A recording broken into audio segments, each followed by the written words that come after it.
Welcome into another episode of Reinventing Life After 50. I am super honored and excited with today's guest, Tia. Tia, tell everybody a little bit about yourself. Well, thank you so much for having me on here, Scott. I'm so glad that we connected on the gram. And, Yeah. a little bit about myself. I wear many hats, but I will tell you that my favorite hat that I've ever worn is I'm a mom of five. Oh my Got God. five big kids, and I have a daughter-in-law. So I'm not a grandmother yet, but my kids are 26, 24, 23, 19, and 15. Oh my So three God. boys, two girls. I married my college sweetheart. He was a football player. I was a cheerleader in college. So that is fun. It's just never a dull moment with a family of seven, now eight. And I was a high school biology teacher after Oh we got married. Yeah. And then I went into the pharmaceutical industry and then kept having baby after baby after baby. And we moved around a lot. We're now in Atlanta. We've been my here since 2016. My husband's in insurance, we just moved around a lot. And I pretty much has been a stay at home mom. That's really my number one priority. God. But I've always been kind of in the background as an entrepreneur. So I'm a jewelry designer. I've had a jewelry business for 18 years. And then I run a beauty business and do a little bit of influencing and kind of a little bit of everything online and just kind of branding, teaching other people to brand and connect with other people and bring amazing beauty products to women and men and all the things. So I kind of do a little bit of everything now, and it's awesome. Now it's like, yeah, my kids are older. We still have two at home, but I will tell you that I feel like the older your kids get, they need parents. They need, like, it's a lot more, and it's not like you're changing diapers and helping them put their shoes on and clothes. Like that's more of a physical, like when the kids are little. But when it's older, it's like, helping your kids enter into Yeah. adulthood, be a credit to society, just navigate this world and stuff. And it's a lot. So my husband and I really tag team a lot. And so that's really my number one priority. But I'm grateful that I'm able to work from home from my cell phone to be able to connect with other people like yourself and just do all the things. Yeah. And that's pretty much what I do. So I really wear a lot of different hats, but my favorite hat is really just being a mom of all these kids. Yeah. I So say that all the time. People say, I tell them, I said, I'm good at maybe two things. And one is being a dad. And there's, connecting with people is one of my a gift that I've had, and everything else I'm not very good at. So you're not from Atlanta originally. Where are you originally from? You said you moved around a lot. Where are you from originally? yeah, so I'm originally from West by God, Virginia, Huntington, Oh my West God. Virginia. Did you see the movie We Are Marshall Yes. with Matthew McConaughey? Okay, that's Yes. my hometown. That's my Oh my God. university. Yeah, yeah. So I'm originally from West Virginia. I was actually adopted. So Wow. I found my birth mom when I was 21. So she's one of my best friends. We have a great relationship. She and my mom are, yeah, really close. I could write a whole book on that story. And found my birth father. He found me a few years ago, came down here, but my birth family is originally from like the Pittsburgh area in Yeah. Pennsylvania.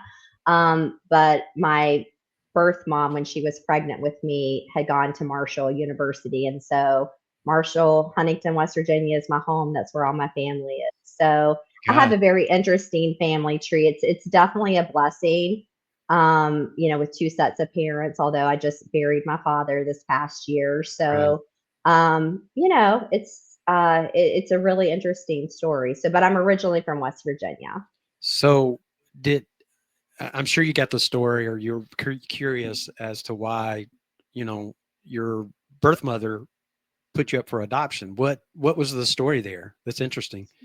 So she was young. I mean, of course, I was born in 1971. Things were a Yeah. lot different back then. Came from a Yeah. very strict Catholic, Italian family. She just didn't really have a lot of help and was young Mhm. and just realized but I grew up my whole life never having any resentment because I think it takes a greater love to give up a child Oh my than to God. try Yeah. to keep the child and realize that you can't give it the life that you want. So I have my adopted parents they're my whole world and they Yeah. were amazing. So I grew up just from a very early age, like never feeling like I always thought that I was chosen. Like when I was 18, I had a lot of health issues. So and I was studying, I was trying to got into medical school. All of that stuff. And was having a lot of health issues and really just wanted to know my medical background. I felt like that was something that I was deprived of. And I wasn't going out looking for a mom because I had a horrible upbringing. I mean, my upbringing was Norman Rockwell, the Mhm. perfect, it was awesome, amazing parents. But I just really wanted to know my medical background. And Sure. it turns out that my mom and my brother, who was also adopted, they're the ones who actually found my birth mother for me. And she was found on my 21st birthday. Oh my God. And then 2 weeks later, flew me down to Dallas because my birth mom is in Texas, and flew me down to Dallas to meet her for the first time. And we've had a relationship ever since. And she and my mom are close, and we just it's very very unique and it's very rare. And I feel very very blessed to have so much love in my life. Yeah. So You said yeah. something really, and I jotted it down. So, um, you said you felt like you were chosen, and I think Mhm. over the years, with because I've been a personal trainer and mindset coach since my 20s, Mhm. and I don't really feel like the mindset coaching really became applicable until I got into my 40s. Because at 20, how are you going to be a mindset or life coach, right? It's just impossible. But it was something I was priming Yeah. myself for that I knew that I had a gift for. But what you said was very impactful. You felt like you were chosen. I think in the times that I've coached clients over the years, many times it's not about I'm having a hard time losing weight or whatever. There's always something in their childhood that they've tried to deal with that's really the battle. So many times Mhm. when I'm coaching mindset or weight loss, it's a completely different thing. It's a counseling sessions more than anything about the actual weight loss and the food they're eating. But Yeah. you saying that you felt like you were chosen, so many of my clients that I've had in the past that were adopted, they one of the common things they say, they felt like they were rejected. That's Mhm. amazing that you took that mindset so early. And I think that really, I mean, obviously you had loving parents that gave you, and they're your parents. You're not saying they're my Yeah. adoptive parents; they're your parents. Right. They gave you a life that you could not have even dreamt of. But how easy it would have been for you to still in your mind say, "Well, I was rejected. Somebody out there did not Mhm. want me. I'm glad I have this, but I was rejected." You took it as no, I was chosen. I'm where I'm supposed to be. That's an amazing mindset, and I submit that that probably made your childhood even better because you adopted that. So, no pun intended, but you adopted that mindset Yeah. so early, right? That's Yeah. amazing. I love that. I I mean, love it really from the time I was 4 years old. I mean, and I'm not gonna lie, I mean, I struggle sometimes with anybody who was adopted will always have some rejection and abandonment issues, sure. and I do, but it's something that I've literally worked on very, very hard my Mhm. whole life, but my parents always, you know, really elevated Mackenzie, my birth mom. Mm. They didn't know her because it was a closed Right. adoption and things were just different back then, but they really elevated her. And so I grew up because of my parents and who they are as people. Like I grew up with this understanding that, you know, I, you know, I was very, very loved, and that Mm. it takes a greater love to give up a child than to keep a child and not be able to give it the life that you want that child to have. So I give all that credit to my mom and dad, Mhm. for that. So it doesn't negate the fact that there have been times in my life I do struggle with the rejection issues and abandonment issues and things Hmm. like that. But I've learned over the years as I've gotten older, because like you said, in your 20s, you just haven't had the life experience to be able to be relatable or to give authentic advice to people, because you just haven't experienced that, right? So over the years, now at 53, I mean, it's just something that I've worked on my whole life, to just realize, just to be grateful for that. I mean, I'm grateful that she, number one, gave me life. Hmm. Number two, realized that, hey, I can't do this. And I can't even imagine being a mom of five, and I can't imagine what that would feel Mm-mm. like to give up a child. I do believe that it does take a greater love, and it takes a really, really great strength. And also when, you go through, gosh, I mean, when I was 18 and I opened up my files, she wasn't found until I was 21. And my mom and my brother was a deputy. He worked for the police department. So he had, connections. And so they Yeah. went behind my back. So from the time I was 18 to 20, I was trying to get into medical school. I was cheering, lots of, working. I was just really just busy. And I told my mom when I was 20, I said, you know what? I said, I don't want to do this anymore. I said, if it's meant for me to find her, then it'll happen. But I Hmm. have to focus on my school, my future, all of these other things. And it was just too much. And so they went behind my back, and it took about a year, and she was found on my 21st birthday. And so that right there is a true testament of my mom's love and my brother's love. My brother was adopted. He's 3.5 years older than me, and he was adopted as well, which he actually, my story prompted my brother. He now has a relationship with his biological mother Oh my now God. too, and his half sibling. So it really inspired a lot of great things. But it's a huge chance that you take, Mhm. because you think, but who I was at 18 and 21 is very different than who I am today, Yeah. you Yeah. know? And I didn't play the tape forward when I was 18, when I went to open up my files, because it never occurred to me. Because it's like, what what if I would have found her and she would have said, I gave you up for a reason, For a reason, and I right? don't yeah, and I don't want this relationship. I think that would have crushed me, Yeah. as that I don't think I would be who I am today. So really everybody, I mean, my birth mom, my mom, my brother, like everybody gets all the credit for all of that, because I mean, it could have gone completely differently. And I honestly, I thank God every single day for it. It's such a huge blessing in my life. I think I think you're right. I mean, we talked about this before we came on. Is like you're exactly where you're supposed to be right now Yeah. because of things. But kind of going back to what you were talking about, dealing still, having some times where you deal with abandonment, things like that. That Hmm. also makes you human. Yeah. But the flip side of that is you can live in that, be a victim of it, or you can be a student of it, right? And you go, okay, Right. what can I learn from this? And you kind of navigate through that. And then also a close cousin of that is grace. We and I mention this often to clients is as humans, we're so quick to give grace to other people more so than we do ourselves.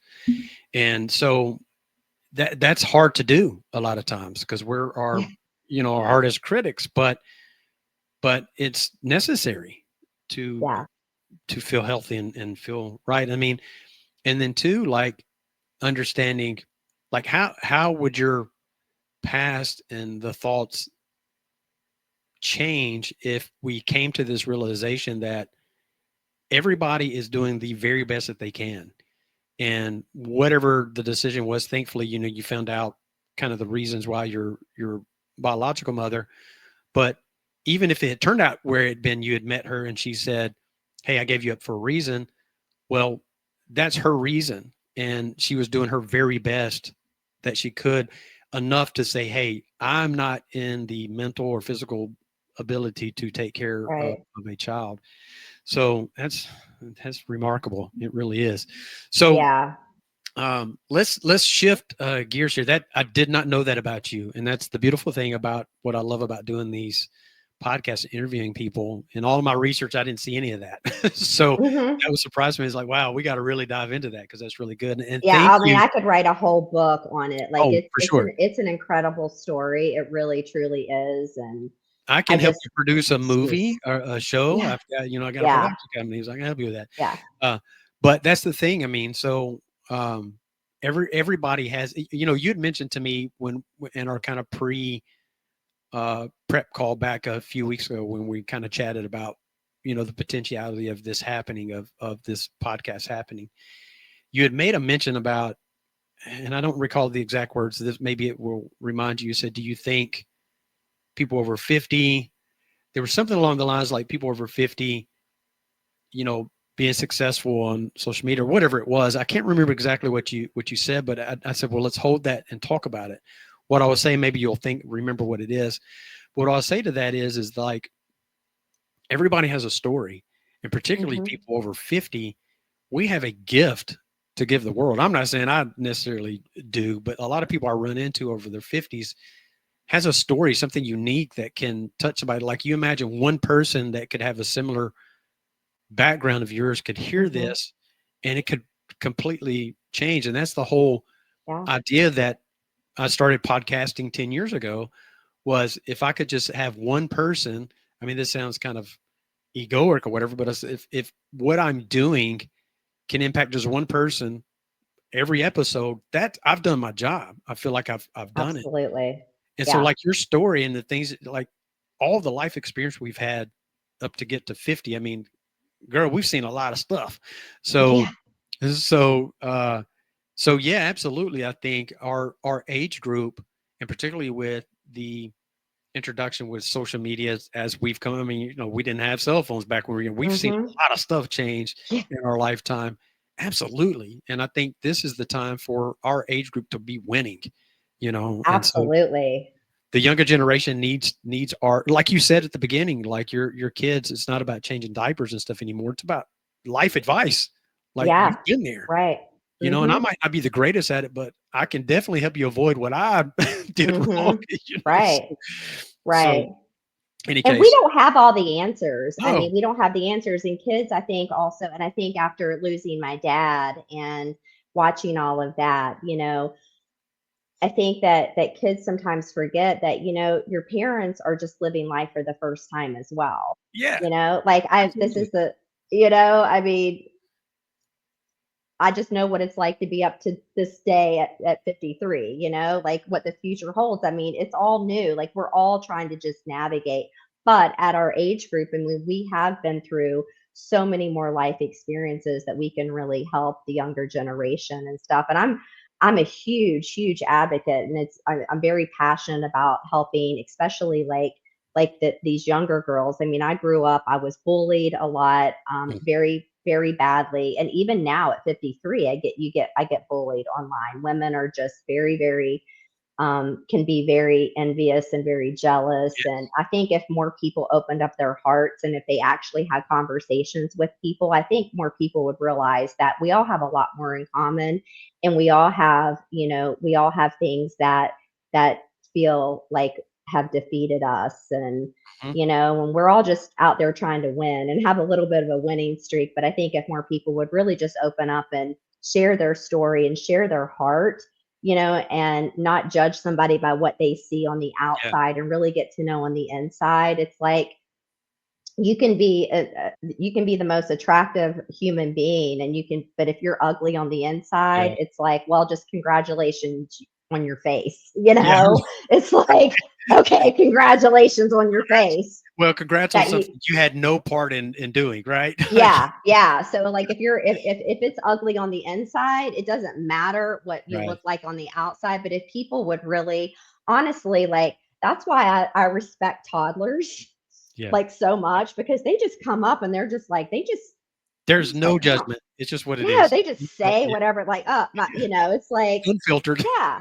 Yeah, it's like we just got to be like that. I mean, that's just, I don't know. I mean, I've learned, if I could go back, you said something earlier, but if I could go back, being like in my teens and 20s and stuff with the knowledge that I have now, Yeah. holy cow, could you Right. even imagine? Yeah. Be Oh my dangerous, right? God, it would be dangerous. Like, I mean, it took me freaking, I'm 53. It's probably taken me 40 years to Yeah. finally really have like true like confidence. Like, Yeah. I think that's probably, I mean, I do struggle with insecurities. We all struggle with insecurities, Mhm. but like, being confident like in your skin at this age Yeah. and stuff too is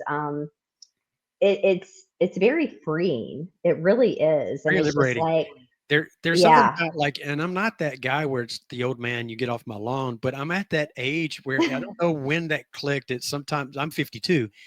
Sometime in my 50th year, I was like, I don't really give a fuck what people think about like, and I'm not going to do Yeah. things harmful to them, but it's like, I'm showing up for me. Like, Yeah. I just don't, Yeah. I just Yeah. get, so I pulled up, when I was looking to the side, I was trying to find, I'd written a quote back in December 13th, 2022. And the things you're talking about, your parents and your biological mother, it made me think about this quote, and I had to find it because I couldn't remember exactly what I wrote. Here's what it says. So I'm looking off camera at my phone. Okay. In what ways might your life improve if you were to recognize that we were all just figuring it out as we go? In what ways would your image of yourself improve because you're not comparing yourself to other people thinking they have it figured out? In what ways can we heal looking back on our caregiver stories and realizing they were just figuring it out too? Like, Right. how freeing is that? You Yeah. know, And that falls under the umbrella of grace that you were just oh my talking God. about and stuff too, Yes. which yeah. Yeah. It's self That's grace. And incredible. then knowing that nobody has it figured out. Boy, that feels really good when you navigate the world. Like, Yeah. yeah, they act like they got it all together, but they got shit too, you know? So, Yeah. yeah, Yeah. And it's like, and the people that are sitting in the cheap seats, in the yeah, nosebleed section that, aren't getting their ass kicked in the arena and they want to be all, yeah, judge and negative and stuff. I mean, those are the people that is just like, they don't even like themselves. Like, why do right. you even care what they even think? Because they don't even respect themselves or like themselves. They're not even happy with themselves. So if, I'm all about like self-love and trying to teach that. Like when I was a high school biology teacher, I mean, I'm still really good friends with some of my former students. I mean, of course, now we're all friends on Facebook. They have families now. And, I was the teacher that, I mean, I was only like 7 years older than my students at the time, but I was the teacher where they would all come and, hang out. Like I love the kids who, you know, just don't fit in. Maybe they're a little awkward or, just, maybe have struggles or, I love the underdog and that's where, and I think that it's so important to really get these kids early on to start teaching them self-love and that you can't rely on out anybody else, Yeah, because until you love yourself and until you're secure with how God made you and who you are and who you are meant to be and just live that unapologetically, authentically, then it's hard to really have good solid relationships because it has to start here first. And yeah, that's where like that's a huge thing for me. And that's what I try to do in my stories every day and try to teach people and show people through my vulnerabilities and sharing the good, the bad, the hood, the ugly, all of the things to be relatable because if you're constantly showing up now that we're in the social media world and you're constantly showing up and you're seeing everybody all they're doing is sharing their highlight reel. I mean, that's A, it's not relatable.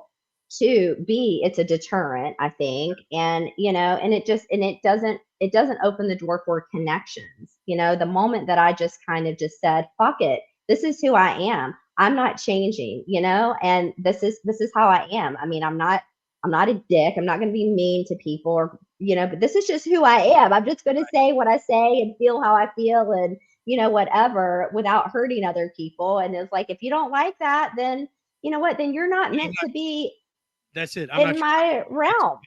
Yeah, I'm not your cup of tea, and It's that's okay. okay. Yeah, And it's okay. yeah. And I So, had to get comfortable with that. And I think that that's the thing with our social media world that, a lot of people, because they worry too much about what other people think. mhm.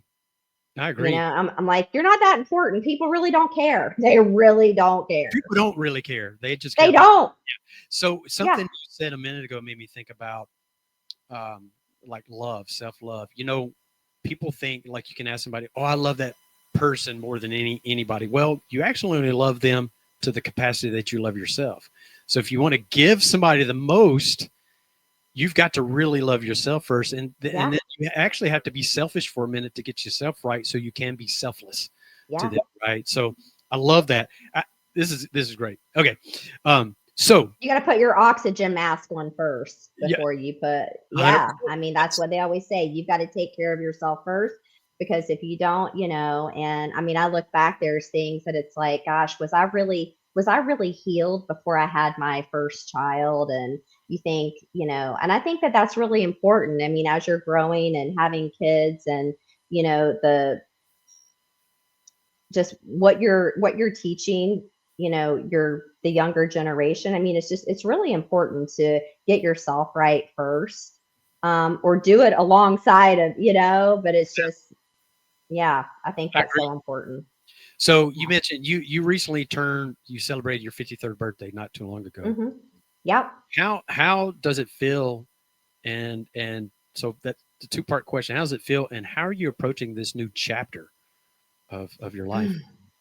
Well, I honestly, I've been a freaking train wreck, but I'm doing better with Even it. today, with the text Yeah. and stuff, what's going on before we got just I mean, my son did the doctor. I mean, it's just been, yeah, it's been a shit show. But you know what? It's been a hot ass mess with a lot of glitter. And, it is what it is. You just got to roll with it. But so turning 50, I don't know. I just think that age is just a number. Like, I really didn't have a hard time with it at all. And then, so my dad passed away in November of last year. So we're almost to the year mark with him. And I tell you that changed everything for me. So I was able to actually make it in, drove into West Virginia, 8-hour drive, got there to hospice. He basically waited on me. I got there and said everything that I needed to say to him. And he passed away in between 10-15 minutes after my arrival. oh my god. And so I got to actually watch him take his last breath, which was actually probably one of the highlights of my life. It sounds so weird to say, but he breathed for 85 years, and I got to see the very last one. And the fact that he waited on me and that I made it literally in the nick of time was probably one of the greatest gifts I think that I've ever received. But when you see somebody, he was the first man I ever loved. Um, you know, just he's always been my rock. He's always been,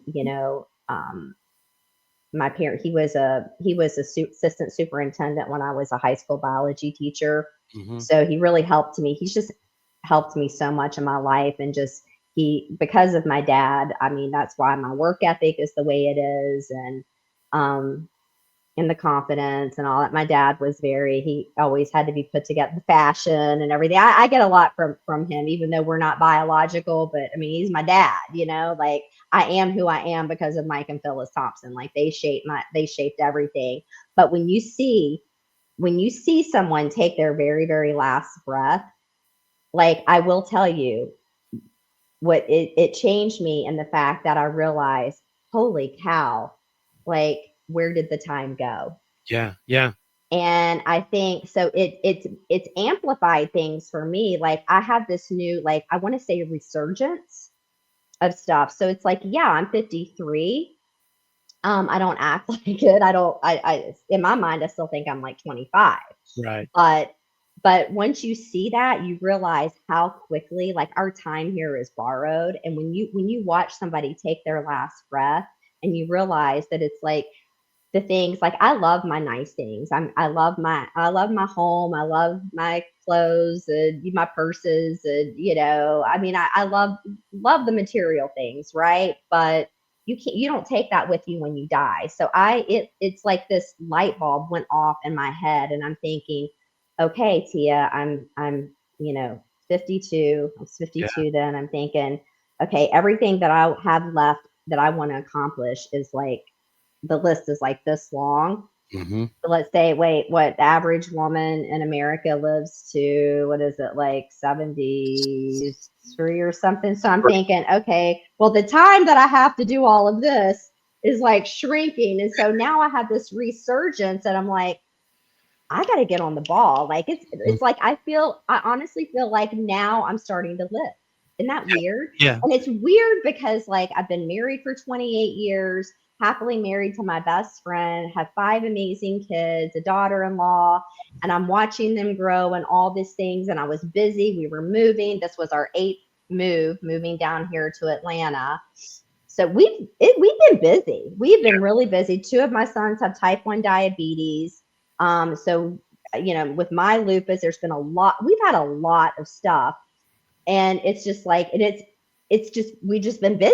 busy for all these years. And then now that I saw my dad take his last breath, and then I've turned 50, and I'm like, now it's time for me to live. Mm-hmm. It's great. It's this weird, it's like this epiphany. So Yeah. now I'm just like, I have this resurgence. So for me, I don't look at age at all. Like it literally is just a number, It's living and unapologetically. I think, like you said, authentic. As long as I'm not harming anybody else, yeah, and I'm just kind of leaving kindness behind, I'm going to be yeah, unapologetic about how I navigate this space. yeah, yeah. So you know, this starts early, but particularly like as we age, male or female. But I want it from your perspective, being a female. Many women feel pressure to look and act a certain way, right, as they age. What are your thoughts on aging gracefully? And we just talked about authentically. Well, I think you can wear whatever you want. I mean, as long as it's tasteful. I mean, I don't dress my age, and I don't even know what that even means. When What does that people mean? say that, it's like, what does that mean? And then I ask people, I mean, I'm not out in like tube tops all the time or but I mean, I could if I wanted to, but it's just, I think as long as you are comfortable, I think if you love it and you feel good in it, freaking wear it. Yeah, yeah, It honestly, and I'm not against, people that have, fillers and Botox and all of that kind of stuff, at all. But I just think that as long as you're happy, and you're doing things that make that fill your cup and feed your soul, and you wake up every day and you look in the mirror and you're like, yeah, I'm a badass, and I'm going to go slay the day, and I feel good about myself, and I'm going to make other people feel good too, then you know what, then it's not wrong. It's not wrong. So aging gracefully, I think it's just, you know being kind, hmm taking care of yourself internally, spiritually, physically. I think I'm a big, obviously bodybuilder, and to me, muscle is the fountain of youth, in my absolutely, opinion. I mean, it absolutely. really is. And I see a lot of these celebrities and stuff, their face looks great. It's like, woo, it's like it's amazing. But from here down, I'm Yeah, like, right. okay, yeah, like Yeah, your neck looks 90, and you need to get on the treadmill a little bit. Like you got to lift some weights. But muscle, in my opinion, is the fountain of youth. And I think the more lean muscle that you build, obviously it's going to, as a woman, it's going to lower your risk of sarcopenia, all the things like that and stuff too. So, and again, I'm not against anything. I mean, I got fake boobs. I mean, I had, I mean, I'm just saying it, I don't that have was fake my 40th birthday present, just to put that but I clear, I do think not have fake it's, boobs. So yeah, but I mean, so I don't want to be like, coming across as, oh, okay, well, she's, aligning with this, but she's got yeah, fake boobs and, whatever. But yeah, I mean, I breastfed 5 children. It was my 40th birthday present. My sure. situation was a little bit different, but I think women, as long as if you're happy with yourself, okay, at the end of the day, like we all look at people who've had a lot of work done. We'll hmm just say, Madonna. for Yeah, something. my gosh, Like, unrecognizable now. Yeah, yeah. And yeah. I look at her and I'm like, okay, I kind of, and I always, I grew up in the 80s and Mhm. grew up, that was, we all love, that, but I'm just using her as an example. But, obviously it's like, you look and I'm sitting there thinking, yeah, she looks like a freak, but who cares? She doesn't care. That's the She thing. doesn't care. Is Who it hurt? cares? If Is it she's harming? happy, That's it. yeah. If Is it she, harming anybody? No. And exactly, that's who the thing that always cares? exactly. And that's what I like about what you said. Because I had a question about fashion rules and stereotypes, and you answered it. And I'm glad to hear that you're like, bro, there is no line for me if it Yeah, makes me feel good and feel empowered and I'm comfortable, whatever that is, however yeah, whatever your mood is that day, then do it. There should be yeah, like I say this like if aliens came down to Earth, if there are aliens, if they came down to Earth and saw us judging and doing this kind of stuff with one another or saying, hey, you should do this, you yeah, should do that, they would look at us like you're crazy. Like what is wrong with you guys? yeah, It would seem yeah. foreign, right? Like so Mm-hmm. whatever. So what advice would you give women in their 50s or a woman, say a friend of yours, who might be feeling unsure and invisible in a society that often prioritizes youth? So this kind of goes in line with what we're talking about. So what a friend came to you, what kind of advice would you give her? So let me ask you this. I hate to ask a question with a question, but like advice, like if she's feeling invisible, do you mean in her career? Do you just mean in general, like just in I think in society? general, because I think, the magazines and TV and commercials and stuff, it's always prioritizing the beauty of youth and youth, it's everything's young, young, young. So, the youthfulness has passed, so to speak. Mm-hmm. It's still the Mm-hmm. same person. So it could be numerous, kind of areas. It could be in her work. It could be just in, going out into the public, daily kind of thing.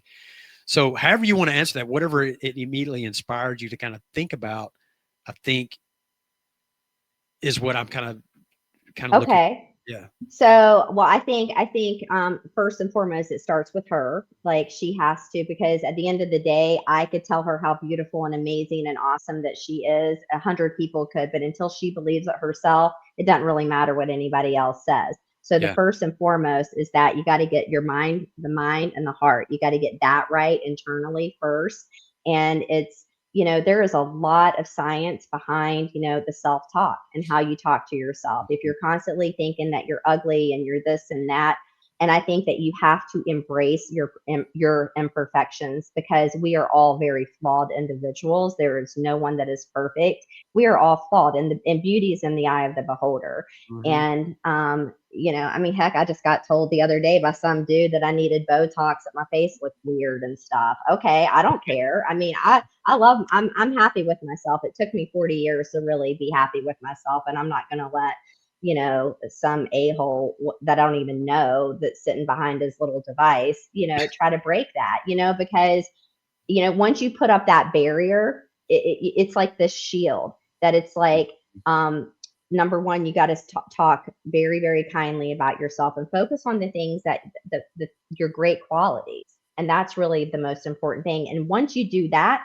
everything else is going to fall in line, because all the aging, I mean, there's always going to be stuff out. I've got amazing skincare that I can offer that all my friends are on, and stuff like that, and things that they can do to feed their self internally and fuel their body with great things to age gracefully. But it's really how you talk to yourself and the things that you say. And so I think every single day I would just say, you got to get up and you've got to focus on that one thing that you love about yourself and really amplify that. And also, I think that once you like kind of voice your insecurities and your flaws and the things, because none of us are perfect. Nobody can you once you own it. You just That's got to right. own it, because Nobody else can nobody can use use it against it. it. Exactly. No, they can't. They Yeah. can't use it against you. I'm like, yeah, I am this way, and this is what, yeah, I got to work on that. Yeah, you can't use it against me, because anything that you say will never penetrate this barrier that I have It's like, built, thanks for because noticing. it started here and here.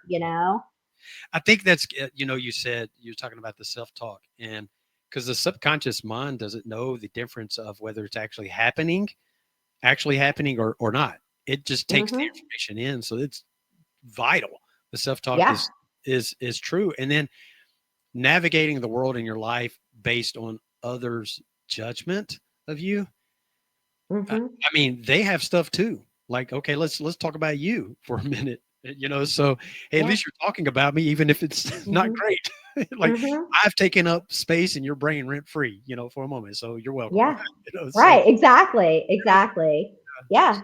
yeah. And So and I'm also the type of person though that it's like, if somebody if a friend comes to me, which they do a lot. I have some amazing core circle of people, but I'm the type of person that, if you're going to complain about, your weight or this or that, okay, we're going to talk, I'm going to let you complain, but our next conversation, we're going to talk about solutions because action heals. And so, okay, you don't like this about yourself. You don't like that. Okay, well, I'm going to let you complain about it once, but now let's work on it and see what we're going to do, to fix that. And I think that it's like what you focus on grows. So if you're always focusing on, oh my gosh, I like I've got these wrinkles right here, the crepey skin with, women. If you're always focused on that negative and stuff, then that's all you're ever going to see.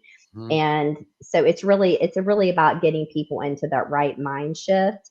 And it's something that has to be worked on every single day. It's not something you can just do once and then just let go. Because I mean, for me personally, I mean, we're all going to have good days and bad days with it. It's like a muscle. You've got to really train it, to and I think that's how you really navigate the aging and stuff. My mother-in-law, she's 85 and she says to me all the time, you've got to be brave to get old. And it's mhm. true. And I mean, I watched my dad die and watching aging parents. I mean, we're in that sandwich generation, which is like one of the hardest places to be. We got kids that we're still responsible for taking care of, and then aging, dying parents. And it's And aging and dying and as friends. Yeah. yeah, exactly. And then we're aging as well. I mean, it's like, okay, well, the joints, it's like I was at the gym yesterday. My trainer was like, how's your shoulder today? And I'm like, yeah, I don't know. It's how's the back? Well, I mean, you just roll with the punches, but honestly be grateful. And I thank God every single day. It's like, you know what? I don't have to work out. I get to work out. I get That's to it. do these Yeah. things. So it's So really just the mindset shift. I agree, and I think what you said was really important. It's like you said, like working a muscle, like doing those things that, particularly if you've used self-talk all these years to, get yourself that way, it's going to take some time to get out. You Yeah. spent 15, 20 or years or your whole life doing this. It's not going to take that long to get out, but it's going to take some time because of what you've programmed. You've Yeah. hypnotized yourself into believing Hmm. this kind of thing. And so it's like this. I mean, we shower every day because showering doesn't last, right? So you still have to do that to make sure Yeah. that you're doing what you need to. So I Yeah. love that approach. So tell me about some of the biggest lessons you've learned in your life and what advice you'd give your younger self. Probably one of the biggest lessons I think I've learned in my life is that ultimately, no one has it figured out, and people really, really don't care what you do. As long as you're a good person and you're a kind person, like people really don't they really don't care about, like, just so you just gotta like stop trying to people please. Like I was a huge people pleaser. I didn't want to offend people or hurt people's feelings and always trying to be everything to everybody. And once you do that, you just lose yourself. And my best advice is just be who you were meant to be, Mhm. and do that unapologetically and authentically and genuinely. And because you can never say the wrong thing to the right person, just as you can never say the right thing to the wrong person. Do you know what Mhm. I mean? And if you're Absolutely. trying to constantly be, I mean, like I pride myself, I'm exactly the same person online as I am offline. Yeah. And when you and it just honestly, it's freeing when you do that, because you're not having to try to be somebody. And I wish I would have learned that early on, and I wish I would have had more I wish I would have been more grounded in my confidence, because I can tell you that I was not a confident. It took me a long time to finally have step into to being a confident Yeah. person. To step into your Um, greatness that you are meant to be for the world, right? For you and yeah, for the world. Yeah. yeah. Yeah. And like you said something earlier too, and the way I feel like, I come out and I share a lot of things. I mean, I have a lot of the hard conversations every day. I'm getting messages from my followers. It's just like, you just hit a nail on the head. I mean, this is what I've thought. This is what I like. You say what I think, but just don't have the courage to say. Or people message me, with, thank you for, inspiring me to have the courage to, be who I'm supposed to be and not have to, um, just water yourself down. Like, Yeah. I mean, I've gotten to the point now where it's like I'm not going to make myself more digestible to, tiptoe on other people's insecurities. That's not my problem. That's a you So problem. that's the thing, man. And I love that because, in some of the coaching that I do with people, it's like, look, your tribe will find you. You just be you. Your Yeah, tribe will find you. And guess what? If you happen to turn off or you call some people to leave your space and you've audited them out either directly or indirectly, they weren't supposed to be there anyway. They yeah. stayed home too long. And it's okay to love people from afar. Like sometimes they Mhm. have to be really far away for you to love. Mhm. Your tribe will find you. There's enough other Yeah. people out there like you that resonate and say, "Hey, that's my jam." That's exactly Mhm. you see that in your online presence. So Well, I said the other day, I was talking about somebody. I was like, yeah, well, they should walk a mile in my shoes. I hope they do walk a mile in my shoes, because that way they'd be a mile farther away from me. And that would be fantastic. And they can keep the shoes. right, I love that. So But true. really, yeah, and keep the shoes. But no, I mean, it's really, I think that that's the biggest lesson, is that ultimately at the end of the day, people aren't going to, I mean, people don't care about like the things that we think when we're younger that people really care about. They really don't. They don't. People just want to know, how you treat them and how you treat others and how you make them feel. And that's really, and just focus on those kind of things, and really just the confidence. I wish I would have had that earlier on, because Mm. man, if I could go back with how I am today, it'd be a Yeah, force, yeah, absolutely. fierce. Yeah. Who inspires you? Who inspires me? Mm. Oh gosh, that's a great question. I am surrounded. I would say that I have thousands of acquaintances, but the F word, friend, is something that, I take very, very I don't take it very lightly. So, um the people who I'm surrounded by people like my family, my mom, both of my mothers, are a huge inspiration to me. My husband, he's a great inspiration to me, as a leader. He's an incredible leader. Um, so he inspires me. My children, oh my gosh, I've learned, like you always say that, we're supposed to be the ones teaching our children and inspiring our Oh, children, but I mean, now that they're older, like I read something the other day that said, really enjoy your kids when they're little, because the majority of your relationship with your children are when they're adults. yeah, yeah. And that hit me hard. The But I evolution tell of that you, is so interesting, right? Yeah. yeah. But I tell you, my children inspire me. But the people that I choose to surround myself with, the women, the men, I have male friends as well. They all inspire me. I'm inspired by almost everything. I can find inspiration literally just everywhere, Yeah. So it's not really just one person. I think it's more collectively. Um, It's your tribe. it It's your is, tribe. and it's energy. Certain energy Mhm. inspires me. I mean, do you ever walk into a room? You ever walk and you're meeting people, and you like, I Oh, don't yes. know. I'm very sensitive with it, and you just know that it's like, yeah, I don't need to be in here. It's weird. I immediately noticed Yeah. I've been in tune with that my whole life before they kind of termed whatever that was. We didn't know what it was. I just knew you like, yeah, something's off. I don't know what this is, but I got to bounce. Something's Hmm. right about this space. You know, you talked about inspiration, and of course, John Cena inspires you, right? So Oh yeah. were you were you I stuck mean, that was at so funny. That was so funny. But I no, love I mean, that journey. Like, she's out again today. She's gonna run into him. It was so funny. You getting on your golf cart. yeah, It was I great. mean, I know. And the one day that I wasn't feeling good and I didn't have any, I'm like, really, this is when it happens. I'm just like, but you just got to roll with it. Well, It I is guess what it he's is. filming He a movie was in so your nice. neighborhood. Was he filming a Yeah. movie? Yeah. Yeah, they were. He was literally just like two houses down there. Yeah. Great. So fun to But I watch. work with, so I know Tori Spelling, Ian Ziering with Beverly. Ian Ziering is one of my best friends. So he and I've been working business partners in our beauty business for 12 years together. He's one of my best friends. He inspires me. I mean, all the people in my life really inspire me. I try to take little bits and learn from everybody, honestly. So go something in common with John Cena. Years ago, when I was in law enforcement, and I used to do security for a lot of different people, Alan Jackson, a whole bunch of people. Anyway, He's from here. Alan Jackson's from here where I live. yeah, I Yeah. know. So I mean, Yeah. he's got the song "Way Down Yonder" on the channel, Yeah.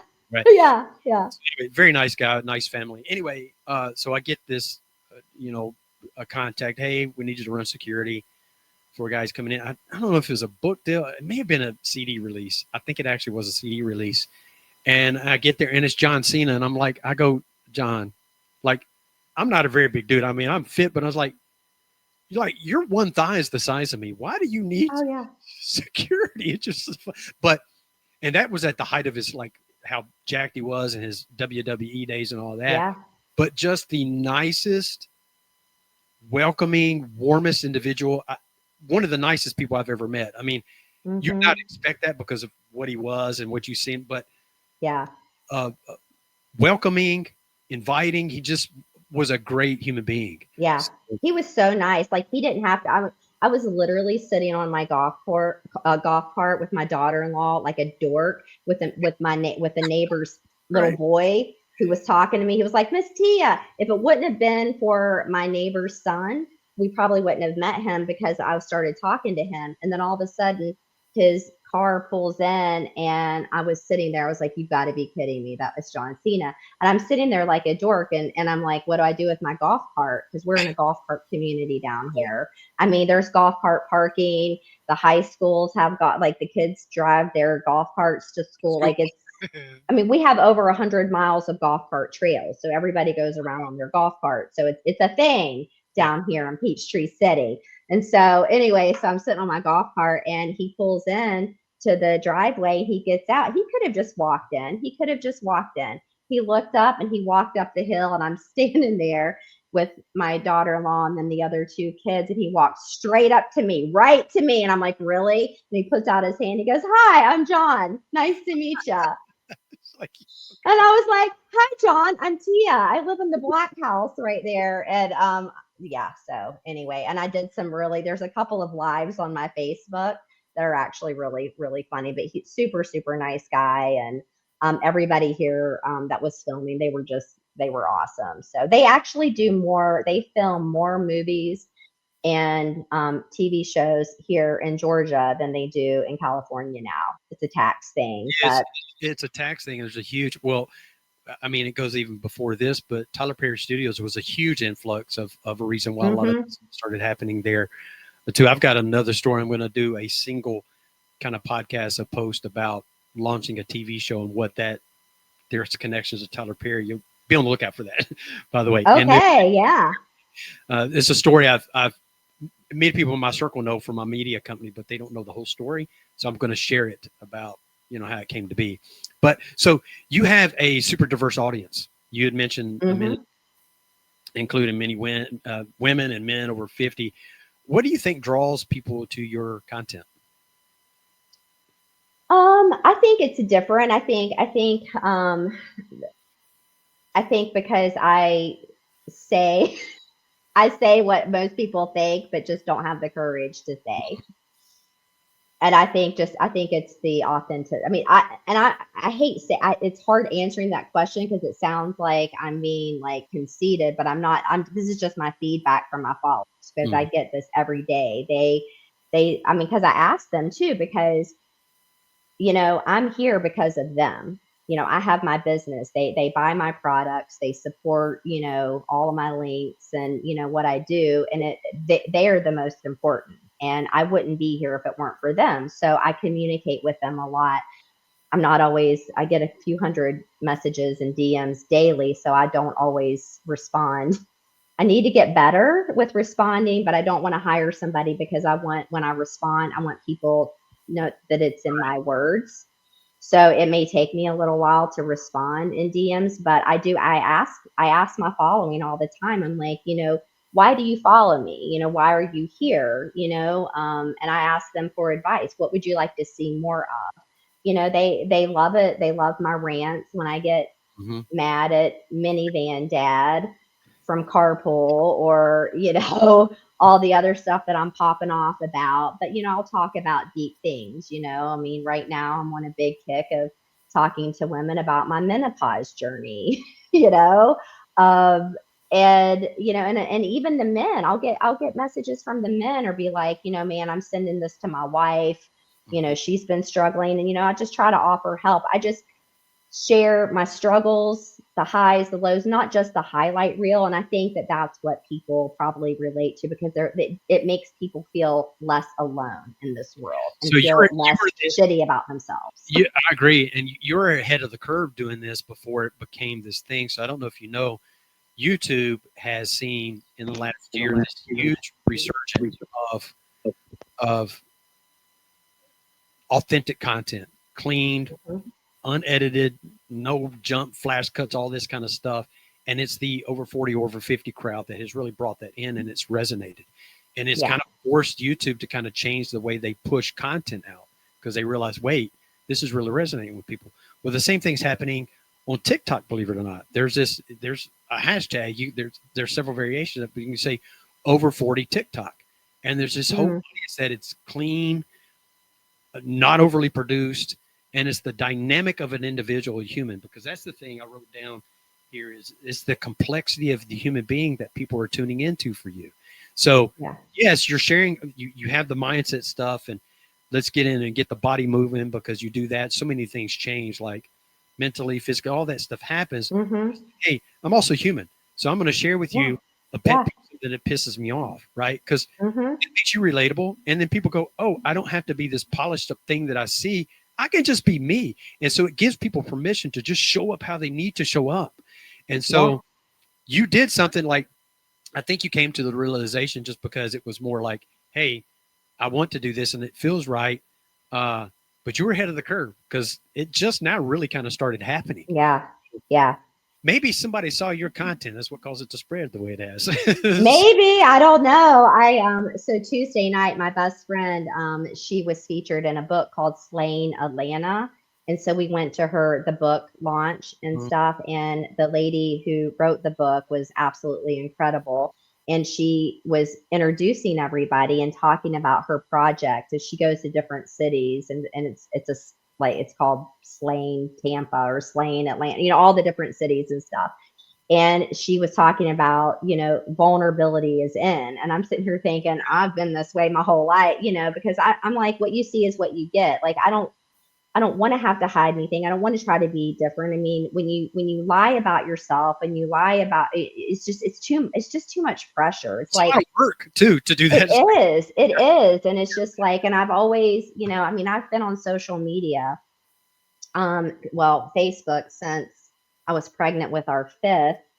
So since 2009, so for 15 years, and really just started the past few years, really started building up the Instagram, because I kind of steered away from the Instagram for a while, because I thought, oh, Instagram's more for younger. Like, I'm not going to fit in there. But no, I've been thriving over there big time. And I would say the majority of my following are actually it's like 16% men, the rest women. But my following is a lot of the 20 sums to 30, like that millennial.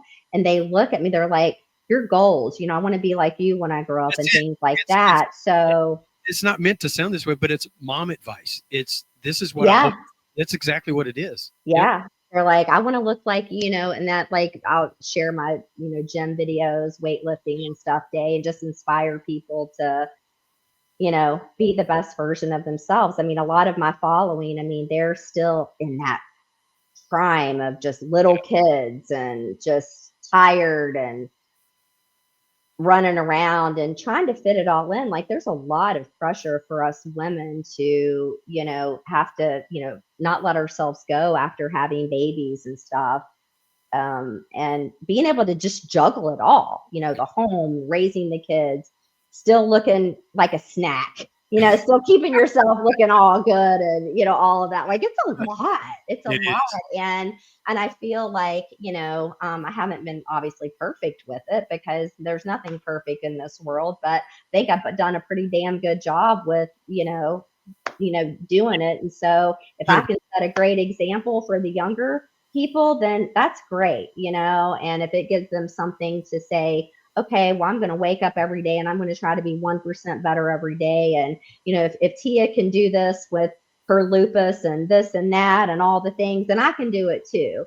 And so that's pretty much, and I do have, obviously I have, my age group of following as well Mhm. that is, in there, and that's motivating for them and just sharing. I mean, it's just the connections. I mean, we're my age group. I mean, we're dealing with, heading into being an empty nester, kids going off and getting married, maybe having grandkids, going through menopause, dying parent, all that things. It's just really connecting with that. So it's like I sprinkle all of it in with all the different generations. You know what I mean? So it's So, really just about sharing all of it.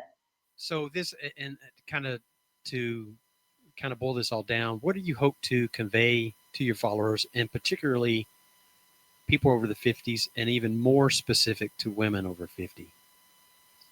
Um, I think a lot of women over 50, they feel like, okay, well, my time is past. It's too late for Yeah. me to get in. It's too late for me to get into shape, or, I'm just going to just submit to, and so it's never too late. It really isn't, if you, depending on what your goals are, if you want to lose weight, you want to build some muscle, you want to, you know, um, tighten up your skin, reduce some of those wrinkles. Like it's not too late to start, and I think a lot of people feel like, okay, well, well, I'm this age, so I can't wear this anymore. I can't dress like this, or I can't, like, they got to get that out of their mind. It's like, do what makes you happy. If you love it, then who freaking cares what anybody thinks, just do it. So I think a lot of women, I mean, I hope to convey to them that it's never too late. And I hope to be an inspiration to, um, get them to just make one positive change to whatever goal it is that they have. Just start because action heals. It I, really does. absolutely, and I think that that is true. I mean, I think people think it's too late and I'm too old, but guess what? Time is going to pass regardless It of what. is. So why not at least start now to buy back some quality of your life? I had a guest on. He's a fitness guy in Australia. He started South Australia's first health resort, all this kind of stuff. He has this huge following there. He's 76 years old. And Wow. so they have this fund there called superannuation that they start when you're young to save up money for when you retire. So he said, and I'm going to totally butcher what he said. He said it so beautifully in his beautiful Australian accent. But he said, people save this whole nest egg their entire life, and but they don't have enough fitness dollars to enjoy their retirement money because they've run out of fitness. And I was like, wow, that is a really interesting way to look at it. And so they've Mm-hmm. got all this money, but they have no fitness dollars banked to enjoy that. And Yeah. so that's what you do by moving the body. And he has clients all the time that come to him 70 starting fitness for the first time. And he's, within a matter of weeks, months, has Yeah. completely changed their life. Because there's a Mm-hmm. statistic out there, and I know you know this, but this is really more for the audience to hear, is that if you hit 60 without any major health issues, you have a very high probability of living to 100 and beyond. Mm-hmm. So that's Absolutely. huge. So people Yeah. our age, particularly the age group that this podcast and our content typically hits, Mm-hmm. as far as percentage wise, now is the time to do it Mm-hmm. because you're Yeah, buying. absolutely. So that's huge. You can reinvent yourself anytime. I mean, you really can. True. I mean, we're Absolutely. all a work in progress. I mean, are you where you want to be? No. I mean, for me, like I'll set a goal. If you're, I think we're a lot alike. I Very think much you're like my spirit animal. You're kind of Absolutely. like the male version of me, but like I can tell we're like the same kind of Yeah. person. But like I'll set a goal, and then like I had a goal that by the time I turned 50, so okay, this is kind of it's a shallow goal, Oh, but my goal it's a goal. I love it. Let's hear it. it's a goal. It's a goal. So what my goal was by the time I turned 50, I didn't want to have a muffin top. Yeah. Like I didn't want to have, so it's Shallow. like I didn't want to have anything, and so I hit that goal, and then I start another goal. So now I've got all these different goals. So once it's really about setting a goal, achieving it, taking the action to achieve it, and then after you get that, set another goal and achieve something else. And so that's what I try to do. Hey, and you've done You a good know, job. I would tell you, and you're going to tell people at the end when we're done, like how people can find you, and I'll link it in the show notes. But guys, like particularly our audience is over 50. You need to follow this lady. She has amazing content, and she is a brick house. I mean, she is fit. oh, No, girl, you look amazing. You've put in the well, work, thanks. and it shows. So it's inspirational. To me, like that's like you said, you have men that follow. What you're doing inspires men too. Like, damn, hot damn, I can do Yes, this too. Like, why can't I?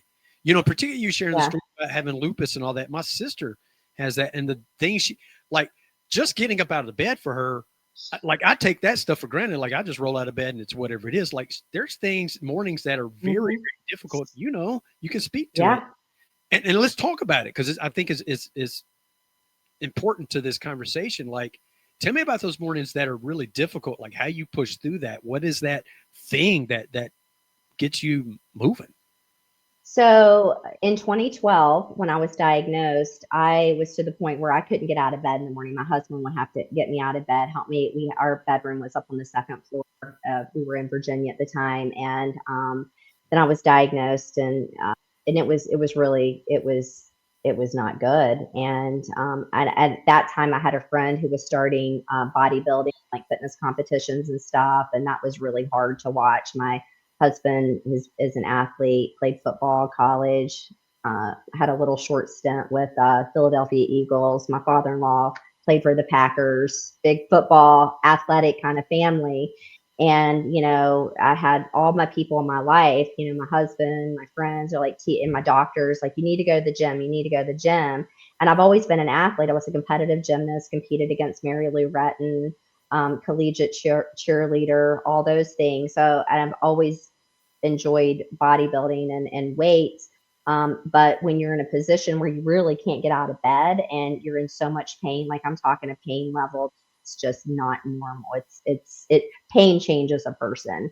And Hmm. but when you have people every day telling you need to go to the gym, it was like asking somebody in a wheelchair to go for a walk. And I got really, really like down, and went through a really deep depression. And one night, my husband and I were watching House Hunters on Home and Garden, and it was a younger couple. They were younger than us, and they, on how I don't know if you've ever seen the show, but the couple will have certain specifics, like Right. maybe they need a house that has this amount of bedrooms, this, they have certain criteria of what they're looking for. Well, this particular couple, they were looking for a ranch with no stairs because the wife had lupus and she Mhm. was headed into a wheelchair. When I tell you that was a defining moment, I'm sitting on the couch and I was in my deep depression, the woe is me, and my second son had just been diagnosed with type 1 diabetes after my second one. The same week that I was diagnosed with lupus, and I'm in this like awful darkness and stuff. And I saw that Home and Garden episode. I was like, oh hell no. Absolutely. That's not going to be me. And so at that moment, that's when I was like, okay, Tia, it's time to nut up.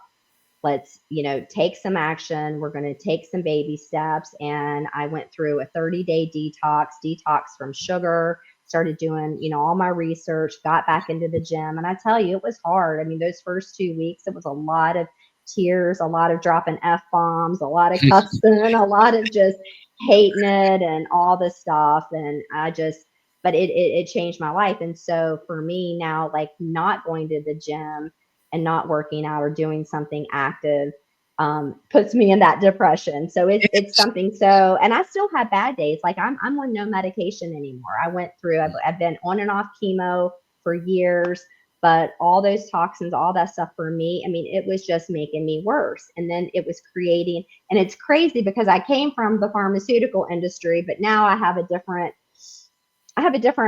perspective on it. Like I think pharmaceuticals have their place. Agreed. Um, they do, but I think there has to be a nice balance between science and nature Yes. because God put a lot of amazing plants, a lot of things on this planet for us, right? That and there's a lot of them that still haven't even been That's identified it. or yeah. So we have a lot of stuff. I think you've got to find that balance. But, so if you're going to a doctor that is trying to keep putting you on a ton of different medications, different prescriptions, you need to go find a doctor because if your doctor isn't trying to Yeah. get you off medications, you do not have the right doctor. I'm trying to tell Okay. you, and because your background, it's like, and I talked about this on the last episode. We talked about disease in the body.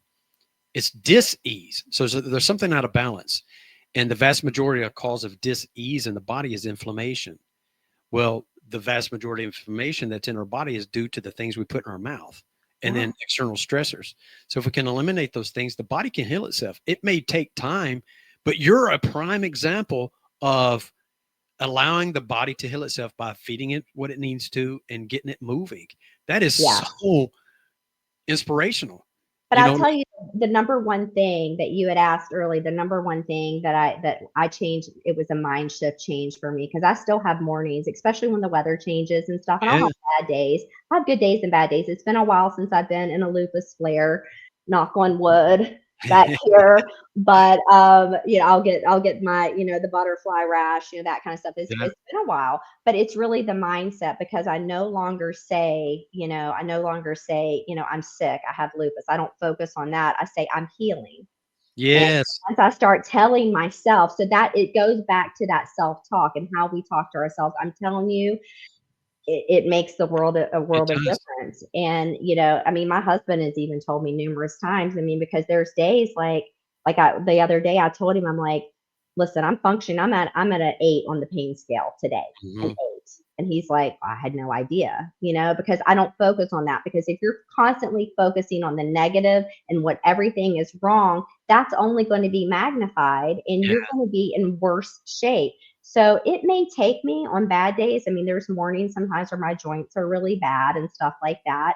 It may take me a good hour and a half to really get going and stuff, but I just keep pushing through because the action heals. But it's also not overdoing it and really listening to yeah. your body. Like when I'm at the gym, I love to lift heavy. Mhm. That's a huge misconception. A lot of women think, oh, I'm going to lift heavy. I'm going to look like a dude. I mean, No, no, you're not biologically made that way unless you chemically enhance yourself. That's the exactly. Absolutely. Like lifting heavy is really, really the key. But then there's some days that I'm like, you know what? You just got to listen to your body and I'm here. I'm grace. gonna do what I It can. goes back to grace and Yeah, having grace and being like, you know because what? you're not in competition with anybody but yourself. Hmm. And I think Absolutely. what I gather from this, and you correct me if I'm wrong. You said like to your husband, "I'm an 8 today, in pain." Instead of focusing on the 8, you're focused on the 2 that's actually good. Like, that's Exactly. huge. I mean, think about it, like, Hmm. this is, a common thing that people say is like, if I tell you not to think about a red car, what do you think about? You're thinking about a red car. Well, Hmm. Simon Sinek, I know you know who he Love is. him. Yeah, he's Yep. amazing. I've read all of his stuff, listened to all his stuff, but he has a thing is talking about that self-talk, and it's like fruit, like with your kids. It's you don't tell them what you don't want them to do. You tell them what you want them to do. So, for example, if you have a rule in the house that you don't eat in the living room on the new, Italian leather sofa, whatever, you don't go and say you're not you're not supposed to eat on the couch. What you do say is, hey, you should be eating in the kitchen. You're saying the It same thing. is. You want Yes. the same But it's result. expressing it It's a differently. Yes. different thing, man, because Yeah. then it takes it from, "God, I'm doing something wrong," to, "Oh, there are options I can do right," So which is I love it. I love it so much. So I do wanna hear because you dropped a name that particularly us, our age group, Ian Ziering. Like, come on, that made me perk up when you talked about him because I was a nine. Hey, I'm gonna say it. I'm gonna be honest. And all these dudes out here Yeah. that act like they didn't watch 90210, they fucking lying. We all did. We all loved it. Yeah. And I know, like, I've read about him and I've seen him in interviews. He's a great guy. I want your personal kind of take on what it's like to be. I mean, he's a 90s heartthrob, and I know that he's gone on to do these other things. He's so well known. uh, you got to tell the audience about that partnership and the kind of things that's going on there. That's cool.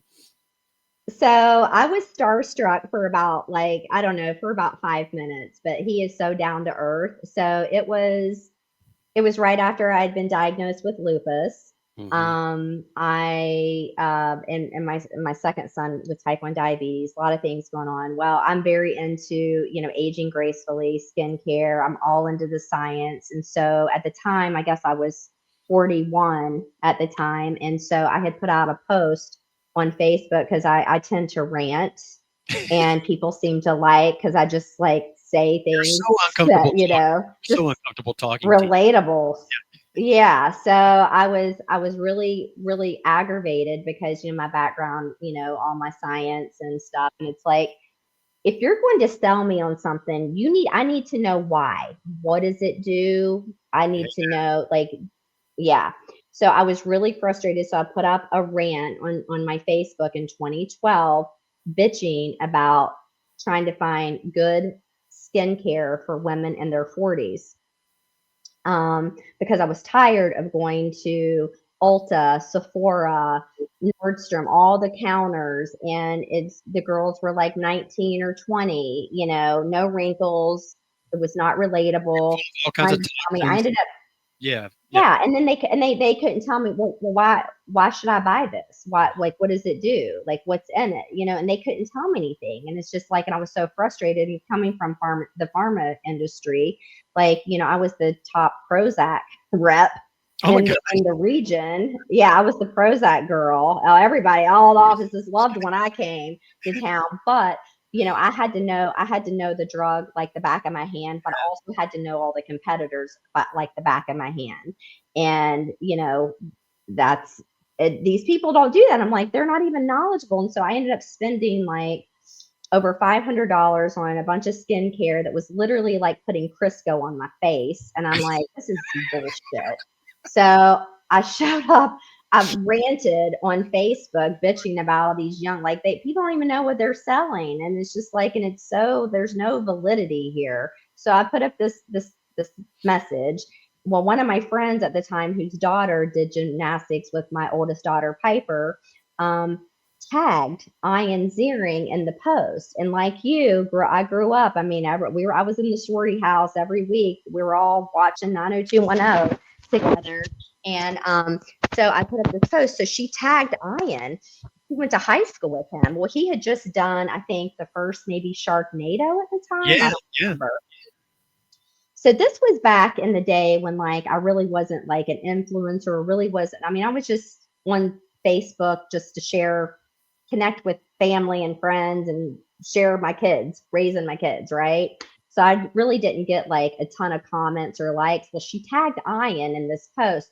My post blew up. It was insane. I'm like, what the hell is she tagging Ian? Steve Sanders? Like, what? Dude, 30 minutes like, and she gave me my phone number. Oh, So 30 minutes later from that post, my phone rings. It was like Ian Ziering. And I'm like, what? What world am I what? And I'm like, I'm talking to Steve Sanders. So anyway, ironically, I had been using one of the products from our company, but I didn't realize it was from the company. I had just was searching, and this one product it won every award you can win in the industry, and I had in? been using it for like 4 months, but I was out of it, and I didn't know where to reorder it and where to get it again. And so it was kind of a match made in heaven. So about 5 minutes of me being starstruck, that's when Ian started talking to me about the science, about the company, and their life science. I mean, everything just aligned with who I am. Mhm. And so I'm just like, holy cow. And so obviously I joined in just mainly just to start using the skincare. My skin So, looks better now at 53 than it did at 41. I mean, the before and afters are insane. And so talk about that. yeah, What so is the name of the company? Uh, and like talk about that because that's a big part of it's okay. one of the things that you do. But I Yeah. obviously the audience it's going to be helpful, and we'll make sure that we tag like if you have some sort of link, I'll put that in Hmm. the show notes as well. Talk about it. What is the Yeah. company and that kind of stuff. Yep. So the company is Nu Skin, Nuskin. They've been around since 1984. Mhm. They are a life science company, publicly traded on the New York Stock Exchange since 1996. Very altruistic company. We do a lot of things in other countries, and it's. But the thing that I love about them is the science. Like we have over 75 full time in house scientists in on staff. I've been in the labs. I see all the, we do a lot of third party, triple blind, double placebo, all the things. We do all the studies and stuff, and they're constantly innovating. Um, the thing that really brought me into it is that so when my 26-year-old, when he was diagnosed with type 1 diabetes in 2006, wasn't doing anything at the time. Just, I shouldn't say not doing anything. I was doing the most important job, raising kids. I had 4 kids at the time. Hardest So job. I was this home mom. Yeah. And so after my son was diagnosed, as a parent, we fix things, we make things better. And when you're faced with something that you can't fix and you can't change, it's a really hard pill to swallow. And so my son had been diagnosed with type 1 diabetes. Um, and I went through a pretty big depression, and I started making jewelry. I taught myself how to, I just needed a hobby. I needed something to focus on other than counting carbs, doing the mathematical equations with insulin, checking blood sugars, all the things. And so I started soldering and melting metal and making really cool jewelry just for friends, just as fun. And then it just kind of accidentally became a business. And so when it became a business, I used that as my platform to bring awareness to type 1 diabetes, because you would be surprised at how many people don't know the difference between type 1 and type 2. Yeah. And so I just became an advocate and used a portion of the proceeds to donate to the JDRF. So Hmm. when you donate to the JDRF, you have your choice of where you want that money to go. For me personally, I chose genetic research because I truly believe that when they find a cure, it's all going to be from genetic research. Hmm. So that I'm very, very passionate about genetic research. Well, when talking to Ian that day in 2012, and he was so knowledgeable about the company, and I'm like, okay, this is like a match made in heaven.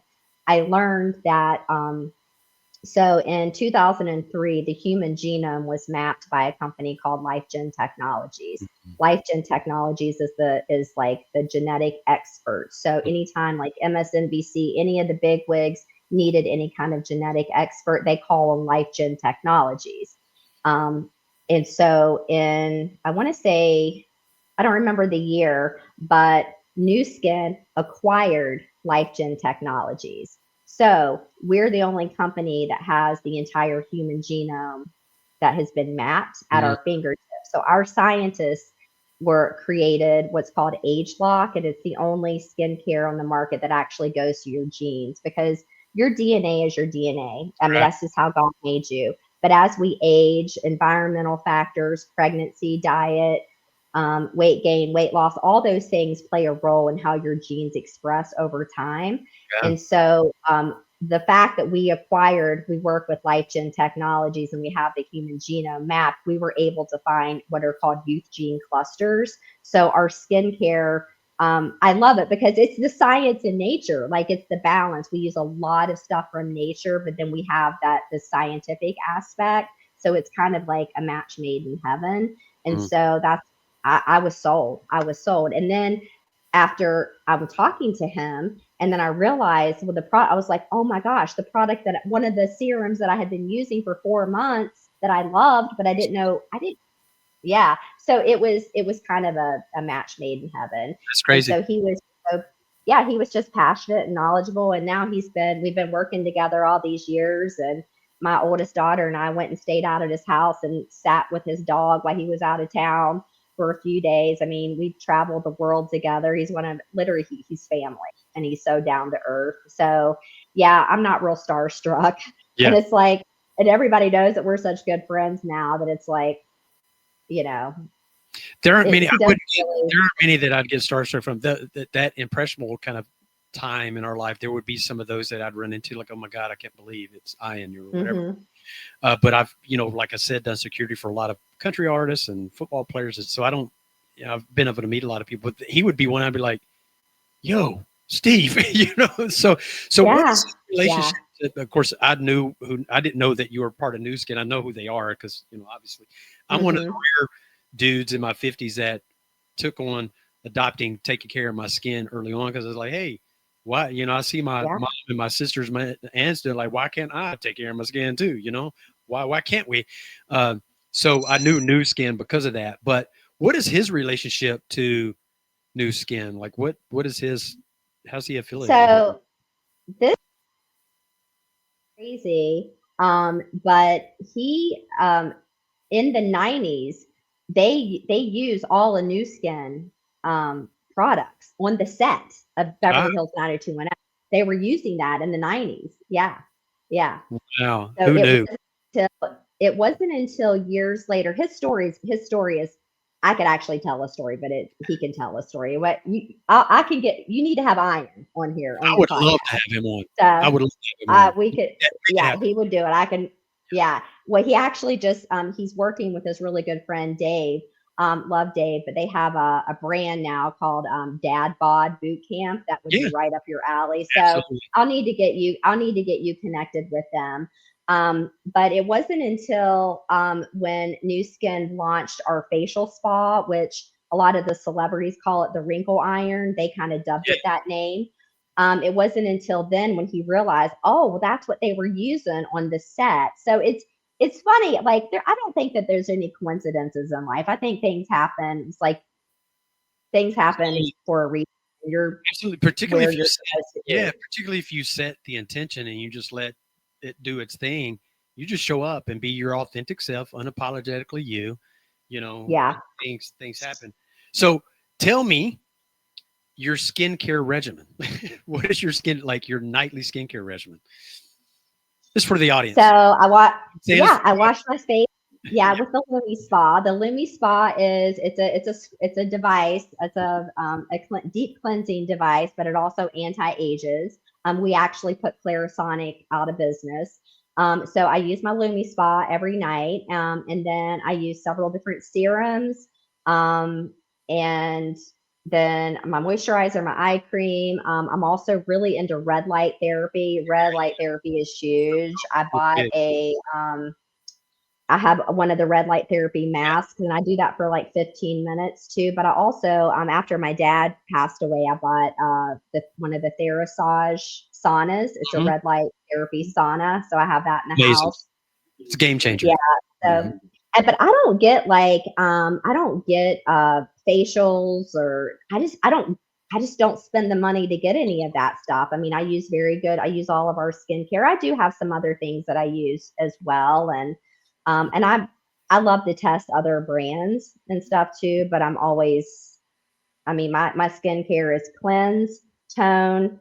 I use a ton of serums, eye cream, Mm. moisturizer, and then I'll use my red light therapy mask and good to go. And I do that twice a day. So I So cleanse, I have tone, serum. a retinol at night. So we just Yeah, launched same. a new retinol that's absolutely amazing. So retinol is the Mac Daddy. So I think, but I started taking care of my skin just like, I mean, when I was 21. Yeah. I started investing like when all my friends were spending all their money, going out partying or this or that. I mean, I did that too, but like I really, as a young person, like I really invested in good skincare. So I've Yeah. always Yeah. kind of taken care of my skin. So because when I've met my mother, my birth mother, when I was 21, and so she would have only been like 40 at the time. Mhm. Um, maybe. Yeah.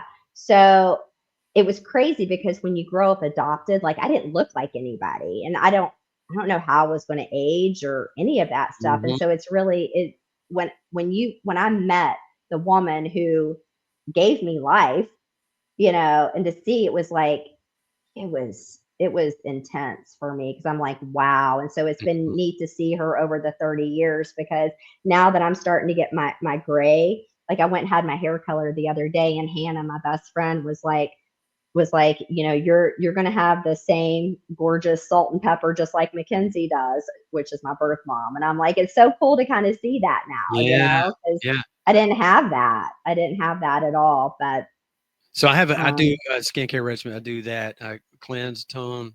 I have serums and retinol. And it's funny. My daughter is 16. Her name is Lyric, like a song lyric. She's like, Dad, your skincare regimen takes longer than mine does. I said, is there anything wrong with that? I mean, come on.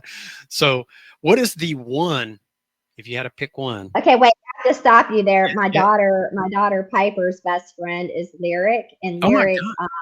yeah, Lyric is like another daughter to me. My Lyric here, and she does my jewelry business with me. So Oh I my just God. had to bring that up That because is I never crazy. hear the name Lyric. Yeah, No, no. In fact, it's yeah. funny. So a friend of mine is a songwriter. He's written hits like you would know here in Nashville, and they had a daughter. This was about I was a couple years after our daughter, and they were trying to name their daughter. Well, he named his daughter Lyric as well because our daughter's Lyric. It's like, bro, Oh, you're a Grammy-winning songwriter. You couldn't come up with some more creative than still my. So right, it's like, come on, man. Like, come on. You probably owe me something here. How about put me as a co-writer on one of your songs? yeah, Oh, no, right? that's That's how you so get back. funny. So if you had to choose, it's going to be tough because you know the world you're in. If you had to choose one skincare product that you absolutely could not live without, what would it be? Oh, it's Hmm. tough. I know. This is like the hardest question of the day. That is. So I would say, honestly, I would have to say my retinol. Mm. I was thinking retinol or moisturizer. That's what immediately came to my mind, but retinol. Yeah, retinol moisturizer. And I wouldn't say eye cream. I think eye creams are overrated. I think they're a Yeah. waste of money the more I've been into them and stuff. But yeah, I think a good retinol that you can tolerate, I think is that would be probably the one. That's probably your Mac Daddy, or a serum, Hmm. obviously too, but definitely a retinol would be Like when you the say a number serum, one. like what are you talking? You talking about hyaluronic acid? Like what are you speaking of? Well, yeah, like so, we have peptides. There's like a Peptides. Yep. ton of different peptides. So you could do like a niacinamide, but Love there's a nice. lot of different serums. It just depends on your skincare needs. Mhm. There's a lot of vitamin C's. There's a lot of serums that have vitamin C, but vitamin C can be unstable if it's paired with certain Mhm. niacinamides or things like that. So you have to kind of be careful. But they're making a lot of serums now that have a lot of that, a lot of your peptides and just all combined. So it's kind of does several different things, maybe like even out your skin tone, reduce wrinkles, all that kind of stuff. So those are those kind of serums. But I am the queen of serums. I like to layer them, but you have to know how to do it It's really thin as the because thickest, some right? can kind Thin of as the cancel thickest, out. right? Thin as the Yes. thickest, and of course they have to.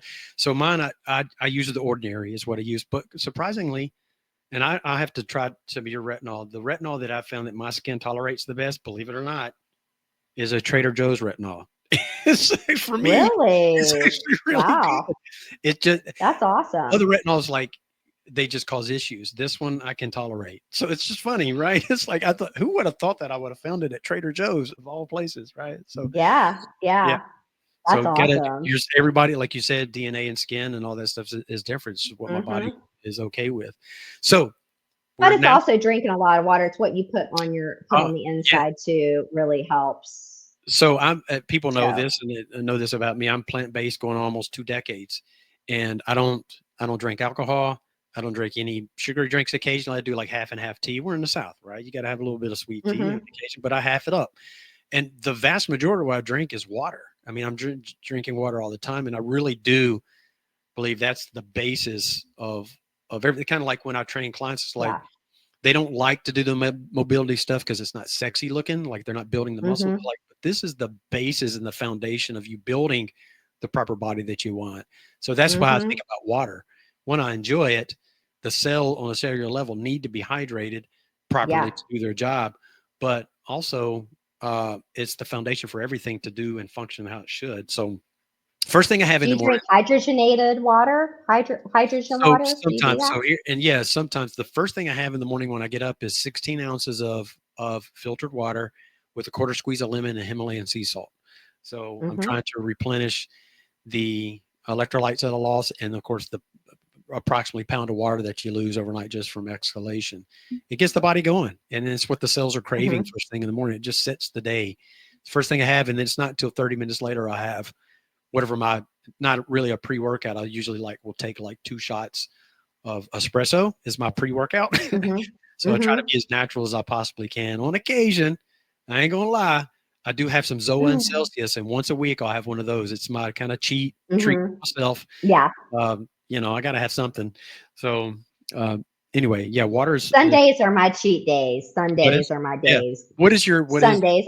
yeah Well, I just don't really. I mean, on Sundays, I do a big family dinner. We have the yeah in-laws over and all the kids, and it's just kind of our tradition. But I just, you know, I just kind of eat whatever I want. Like I just give myself. I think you have to have one day. You just got to give yourself grace because I I think that's how you can be successful. Like I've never dieted, and I think the people that are constantly dieting and really restricting and stuff, they just don't achieve success.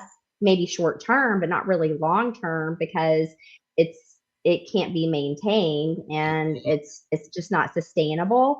And and but when you're constantly dieting and constantly restricting and stuff, you're really jacking up your metabolism. And as you know, we're like the same age, your metabolism, can really slow down, So I just really just pick one day that I say, okay, I'm going to give myself some grace and I'm going to eat what I want. Yeah, But once you learn to, like, when you make those changes every day, like all those little changes add up to like really big results. it's And cumulative. so, like, when Yeah, it is. And so, like, your taste buds change. Like, I don't crave. I mean, I didn't realize how, like, when I was diagnosed with lupus, every night, I mean, I never had a weight issue. So for me, that's kind of uh, that's not really a great thing because I got away with almost every night, literally eating 6 Oreos dipped in milk every night before bed.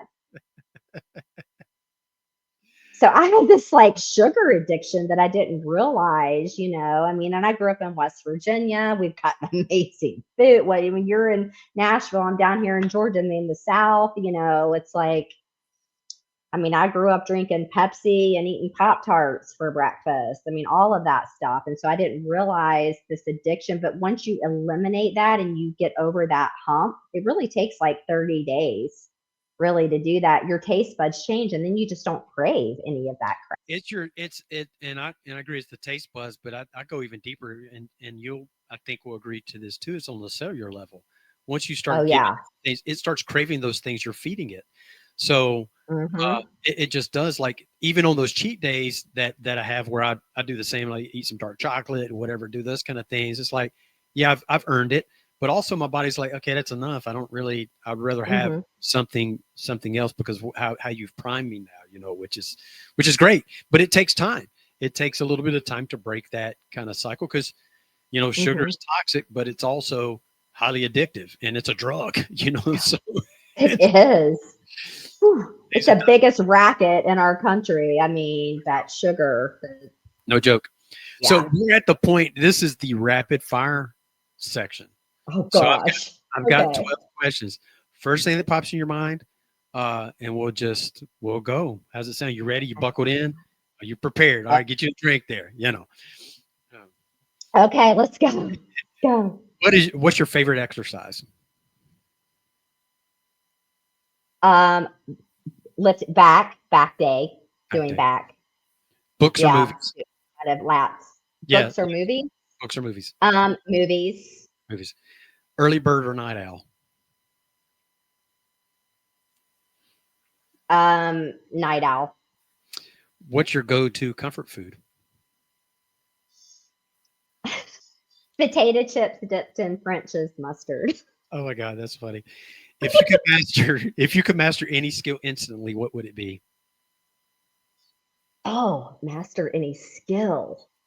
Or Um, superpower? Skill or superpower? oh, the superpower. Um, oh gosh, this is a tough one, Scott. Um,